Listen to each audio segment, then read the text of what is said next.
Hi hello నమస్తే welcome to my channel. ఈరోజు మనం దొండకాయ ఫ్రై అనేది చేస్తున్నాము. ఇది చాలా ఈజీ ప్రాసెస్ అండి. ఫస్ట్ ఒక కడాయి తీసుకొని దాంట్లో ఆయిల్ వేసి జీలకర్ర ఆవాలు వేసి అవి కాస్త చిటపటమన్నాక ఉల్లిపాయ పచ్చిమిర్చి వేసి కలపాలి. ఇది చాలా ఈజీ ప్రాసెస్ అండి. ఒకసారి ఈ వీడియో చూసారంటే ఇంత ఈజీనా అనిపిస్తుంది.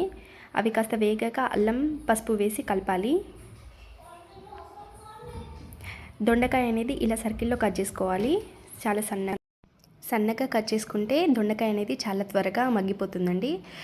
అది కట్ చేసుకునే దాన్ని బట్టి కూడా టేస్ట్ మారుతుంది. కొంతమంది ఇట్లా వేరేలాగా కట్ చేసిన ముక్కల్లాగా కట్ చేసినా కానీ అది సర్కిల్లా కట్ చేసిన ముక్కల్లా కట్ చేసిన టేస్ట్ అనేది వేరేలా ఉంటుంది.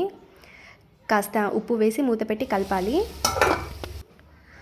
ఇలా 2-3 సార్లు మూత పెట్టి అలా కలుపుకోవాలి. మంట అనేది సిమ్లో పెట్టుకోవాలి, అప్పుడే మగ్గుతుంది. తర్వాత మూత పెట్టకుండా కాసేపు మగ్గించాలి. అంతే అండి, చాలా ఈజీగా వేగిపోతుంది. కాస్త ధనియాల పొడి కారం వేసి కలపాలి.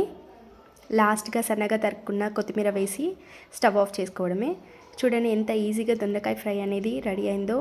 ఈ రెసిపీ కనుక మీకు నచ్చినట్టయితే please like, share and subscribe to my channel.